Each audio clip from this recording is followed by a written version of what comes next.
वास्तव में खेती लाभ का सौदा है, लेकिन उस गतिविधि से किया जाए। हमारे पौधे को खुराक चाहिए, वो डाई यूरिया पोटाश नहीं है। 200 लीटर का ड्रम लीजिए, 20 लीटर गोमूत्र लीजिए और 20 किलो गोबर ले लीजिए और उसमें 2 किलो दलहनी का मैदा डाल दीजिए और उसमें इन चीजों का घोल बना के 200 लीटर पानी में छाये में ड्रम में रख देंगे।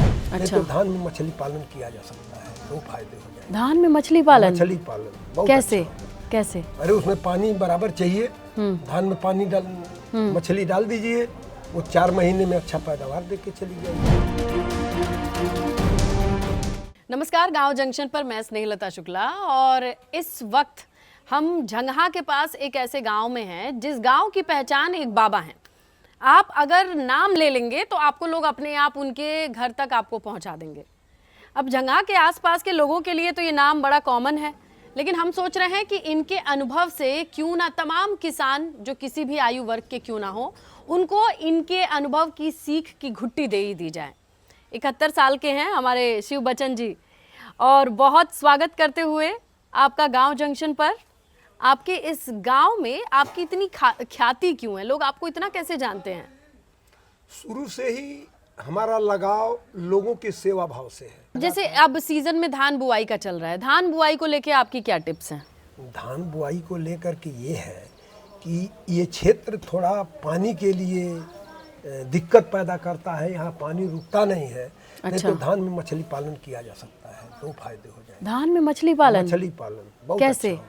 कैसे? अरे उसमें पानी बराबर चाहिए, धान में पानी डाल होना चाहिए, मछली डाल दीजिए, वो 4 महीने में अच्छा पैदावार देके चली जाएगी। अगर मान लीजिए मछली से हमें 10,000 20,000 एक एकड़ से मिल गया, हाँ। और धान से 20,000 मिल गया तो 40,000 मिल गया, बहुत अच्छा धान हुआ। 30,000 मिला तो कोई फायदा नहीं, 10,000 अधिक। हाँ, अगर सब लोग डायरेक्ट बुआई नहीं कर सकते हैं, जिनके खेत में बराबर पानी लगा ही रहता है, तो उनको क्या जा रहा है कि 10,000 20,000 हर एकड़ से उनको एक्स्ट्रा ही मिल जाए बाबा। हाँ, मिल जाए, इसमें कोई दिक्कत नहीं है। तो यानी जो लोग पानी लगा के रखते हैं अपने धान की खेती में, इस बार मछली पालन के लिए वो बीज ले आए। बीज ले आओ। कौन सी बीज सही रहेगी अगर धान की खेती के लिए? नई वैरायटियां जो तेजी से विकास करती हैं उसको डाला जाए, मछली का बीज। हाँ, और ऐसी वैरायटी न डाल दिया जाए जैसे जो धान को ही खा जाती है, इस पर ध्यान देना चाहिए। कुछ ऐसी मछलियां हैं, ग्रास वगैरह, जो धान को ही खा जाएंगी। लोगों के पशुपालन और कृषि बागवानी में लोग अच्छा करें, आत्मनिर्भर बने। आपको लगता है कि आज के जमाने में लोग इन सब बातों में दिलचस्पी ले रहे हैं? समझाना पड़ेगा। वास्तव में खेती लाभ का सौदा है, लेकिन उस गतिविधि से किया जाए। पहले हमारी मिट्टी जो थी वो उसमें 1 ग्राम में 3 खरब से उसमें जीवाणु होते थे, और आज रासायनिक दवा के प्रयोग से 20-30 हजार तक हो गए हैं। कैसे पता? वो टेस्ट से हम जैविक ट्रेनिंग लिए है सुपा फार्म में, उसका एक लिटरेचर है और उसमें सारा ब्यौरा है, वो रिकॉर्डेड है और अंतर्राष्ट्रीय स्तर का रिकॉर्ड है। हमारे पौधे को खुराक चाहिए, वो डाई यूरिया पोटाश नहीं है, नाइट्रोजन फास्फोरस और पोटाश नहीं चाहिए, उसको 19-20 तरह के तत्व चाहिए, जो अगर हम बाजार से केमिकल खरीद के डालते हैं तो पैदावार तो ले लेते हैं, लेकिन लागत इतनी लग जाती है कि उतना पैसा हमें उस पैदावार से नहीं मिलता है। और जब सारे तत्व विद्यमान होंगे जमीन में तो उसके साथ जब डाई यूरिया पोटाश और चीजें देंगे तो पैदावार ऑटोमेटिक सवैया और डेढ़ा हो जाएगी। और केवल हमने डाई यूरिया पोटाश जब डाल रहे हैं तो पैदावार तो बढ़ रही है, लेकिन मिट्टी कमजोर हो रही है। आने वाले जनरेशन के लिए हम उसर देने जा रहे हैं, हमारे बच्चे भुखमरी के कगार हो जाएंगे। लेकिन बाबा ये बताइए ना कि इतनी महंगाई बढ़ रही है, बच्चों के स्कूल फीस का पैसा बढ़ रहा है, ये सब किसान कहाँ से ले आएगा? अगर वो मान लीजिए जैविक खेती के नाम पे पहली चीज तो डर जाता है कि इतनी मेहनत भी पड़ेगी, गाय गोबर गौमूत्र सब इकट्ठा करेगा, दिन भर लगा रहेगा, ऊपर से उत्पादन कम रहा तो बच्चों की फीस कैसे भरेगा? एक देसी गाय रखें, एक देसी गाय, साहिवाल गिर, जो देसी का मतलब है टिल्ला वाली हो। टिल्ला वाली वो डील उसके। अच्छा, कुबड़ हो, हाँ, हम्प हो। हाँ, और सींग को दगवाना नहीं चाहिए, एक गाय से एक 5 गाय एकड़ से कैसे होगी? 5 एकड़ की खेती, उसकी विधि बता देंगे। बताइए। हाँ, आप 200 लीटर का ड्रम लीजिए, 20 लीटर गोमूत्र लीजिए और 20 लीटर गोबर ले लीजिए। 20 किलो। 20 किलो और उसमें 2 किलो दलहनी का मैदा डाल दीजिए। दलहनी का मतलब मसूर, चना, मटर, अरहर, ये दलहनी चीजें हैं। इनका बरसीन, बेसन जैसा। हाँ, इसका बेसन बना के डाल दिया जाए। 1-2 किलो गुड़ डाल दिया जाए। उसमें जीवित मिट्टी, जहाँ रसायन न पड़ता हो, बाग की मिट्टी, मेड़ की मिट्टी डाल दिया जाए।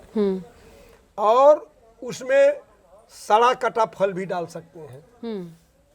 और उसमें इन चीजों का घोल बना के 200 लीटर पानी में छाये में ड्रम में रख देंगे और एक डंडे से उसको 5-10 मिनट सीधा और 5-10 मिनट उल्टा घुमाएंगे।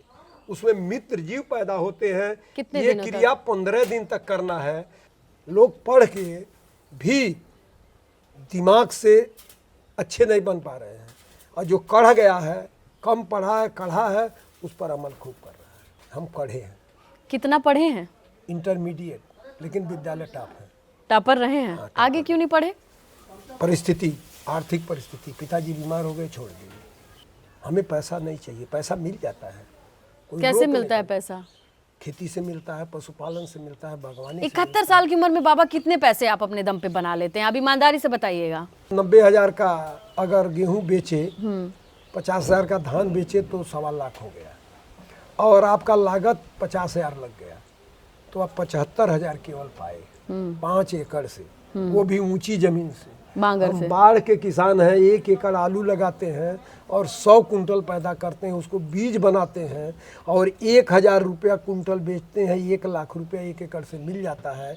उसके साथ सहफसली करते हैं, लौकी भी लगा लेते हैं, उसका भी अलग से कीमत मिल जाता है।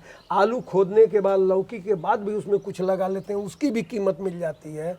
हम कहना ये चाहते हैं आप लोगों से कि वो जितना चीज़ें हमें मिल रहा है उसको लागत में मान लिए अगर, तो 1 लाख 1 एकड़ से हम कमाते हैं, आप 5 एकड़ से 75,000 कमाते हैं। इसी से समझ जाइए कि खेती करने की कला होनी चाहिए, न कि खेती से पैसा। मैंने सुना कि आपने कहा आपने मुर्रा भी पाल रखी है। ये मुर्रा भैंस है जो पीछे बैठी। इसकी माँ जो है 18 लीटर तक दूध दी। अच्छा। जब हमने बेचा उसको 1 लाख में तो व्यापारी शहर से ले गया और 14-15 लीटर दूध हमारे घर था। और जब ले गया तो हम फोन से हाल चाल लिए, क्योंकि हम चूंकि विश्वसनीयता हमारी है कि हमारा चीज अच्छा होगा। और वो कहा कि बाबा जी 18 लीटर बच्चा पिया के दूध दे रहे, बहुत हम खुश हैं। तो हमें भी गर्व हुआ कि हमारी भैंस 18 लीटर इस देहात में गोरखपुर में दे रही है, जो पंजाब और हरियाणा में पैदा होता है। चलिए बाबा, अब जाते जाते जरा आप आज के दौर में पशुपालकों को 2 टिप दे के जाइए। कुल मिला के अगर आप किसान हैं, खेती करना है तो खेती, घर, खेत, घारी तीनों के संबंध से ही घर मजबूत होता है। इसलिए घर, खेत, घारी। घारी तीनों को मतलब जहाँ पे खाते हैं पशु, जानवर, हाँ। उसको घर, घारी खेत, कहते हैं। पूर्व घारी। घर, तीनों खेत, को घारी। जोड़िए और तीनों को अगर मजबूत करना है, अगर पशुपालन नहीं हुआ तो खेती मर जाएगी। आप गाय बच्चा दे रही है, उसके जेर के पानी को रख लीजिए और 1 पाव में अगर आप 100 लीटर पानी मिला के छिड़काव करते हैं तो बंझा पेड़ भी फलत में आ जाएगा। पेड़ में फलत आएगी। फलत आएगी। आप गाय के माठे को ले लीजिए, उसमें तांबा डाल दीजिए। जब वो कसैला हो जाता है तो कॉपर ऑक्सीक्लोराइड बन जाएगा। बाजार का कॉपर मत छिड़किए, उस पर छिड़किए, सारे रोग हमारे खेत के दूर हो जाएंगे। गांव जंक्शन में बाबा आपका बहुत शुक्रिया 71 साल के इस अनुभव को हमारे दर्शकों तक पहुंचाने के लिए। गांव जंक्शन के लिए मैं स्नेहलता। गांव जंक्शन को सभी सोशल मीडिया प्लेटफॉर्म्स पर फॉलो करें। व्हाट्सएप चैनल और जीमेल आईडी पर भी संपर्क साध सकते हैं।